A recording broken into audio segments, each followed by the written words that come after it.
Hello, property nomads. Hope you're doing well. The government has decided to back its plan to ban gas and hydrogen ready boilers by 2025 on new build units. And this is, again, all because they are pushing this low carbon emissions and net zero stuff that literally forcing it down our throats. And there's a lot of people that are not thinking things through. Even the most sensible of people seem to be getting continually hysterical about the climate narrative that is being forced upon us. We've got an article here, so let's go through it. So the proposals that they have double backed is that heat pumps to be installed as standard part of measures to make all new homes net zero ready from 2025. Again, they're driving anything against gas, hybrid, yeah, anything that involves fossil fuels. They are basically saying, no, we're not interested in. We're going to make you use electric, whether you like it or not. And again, there's pros and cons to this.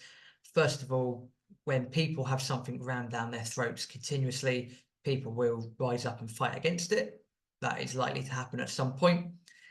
Secondly, who is it for you in Westminster to tell us how we should live our lives?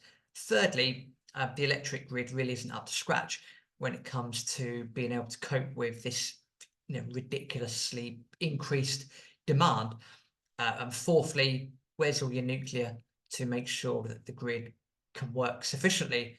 Otherwise, you're just going to be putting more electricity onto a grid that's going to need baseload energy, and that baseload energy is at the moment still going to be oil, gas, and coal, and a bit of nuclear.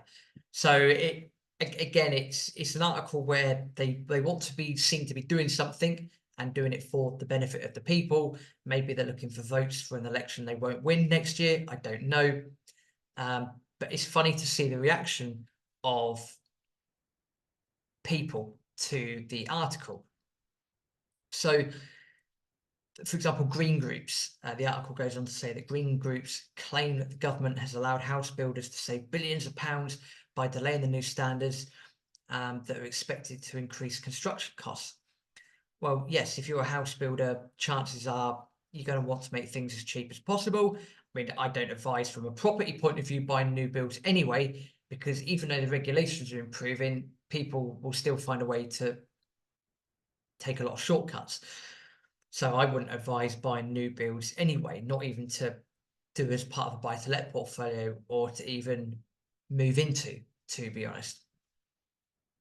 So that's point number one. Secondly, the other thing that people are jumping on a bandwagon of again is climate change. People are saying, yes, the government should do this because banning these different sorts of boilers is absolutely the right step for the climate. It's the right step for household energy bills, etc., etc. Well, yes and no, because electric continues to go up because of the way our systems work here in the UK. Electric continues to increase. Putting more pressure on the grid is not going to help, especially as the grid infrastructure isn't right. And that needs working on, that needs heavy investment. So, electricity is likely to continue to increase because, again, going back to baseload energy, if your baseload energy is oil, gas, and whatnot, look at all the things that have happened in the last couple of years. Look at all the things that are likely to happen in the years ahead. It's not going to change, or it's not very unlikely to decrease. But you're being sold this dream of your bills will go down, so you won't need the heating on as much. But if your house builders botched the building in the first place, things have been signed off when they shouldn't have been signed off, and you're putting more pressure on the grid. Again, you're being forced this false narrative. You're being fed this false narrative. It's not good. They do argue, and again, the same people from the MCS Foundation argue and say that allowing fossil fuels and hydrogen heating would have locked in high bills and locked in high carbon emissions for a generation. Well, hang on a minute. The bills can go away because at the moment gas is cheaper than electric.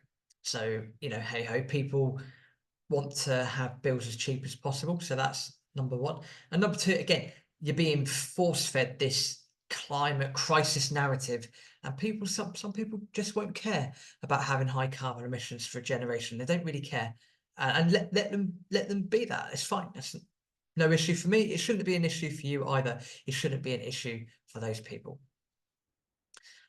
The other point of view, someone from well, funny enough, Juliet Phillips, a senior policy advisor to the climate think tank E3G, has said the decision to ensure all new homes were built to be highly efficient is perhaps, and I quote, perhaps the most popular and common sense of climate policies. Well, it isn't, it isn't, because you're saying that you're doing this for home builders, and you're saying that you're doing this to help future generations and the things that haven't actually happened yet, the things that might not even be happening. And you're saying that, yes, congratulations, you might be able to save X amount on your bills and need to avoid the need of costly retrofits in the future. Well, it's like, well, yeah, okay, hang on a minute.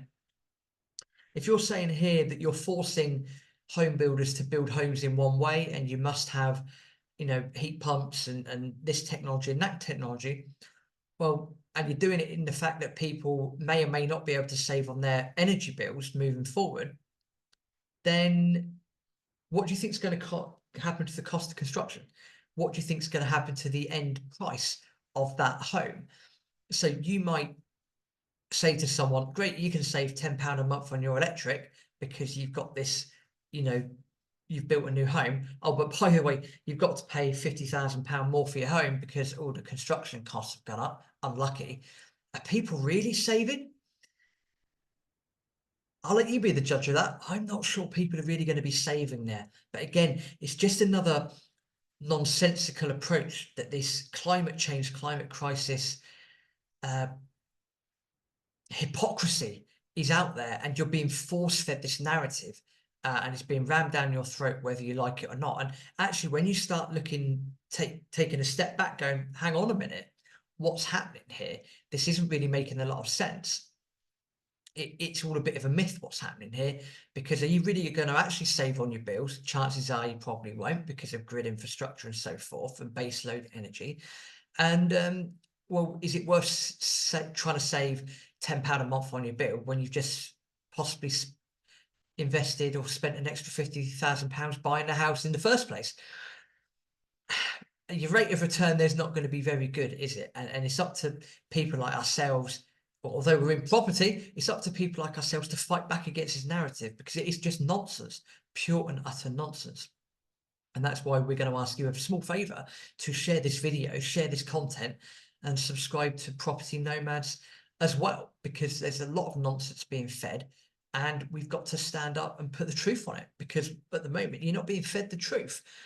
And in articles like this that are being pushed in the mainstream media really aren't going to help. There's a lot that needs to be sorted if we're going to, meet these legally binding net zero by 2050 things.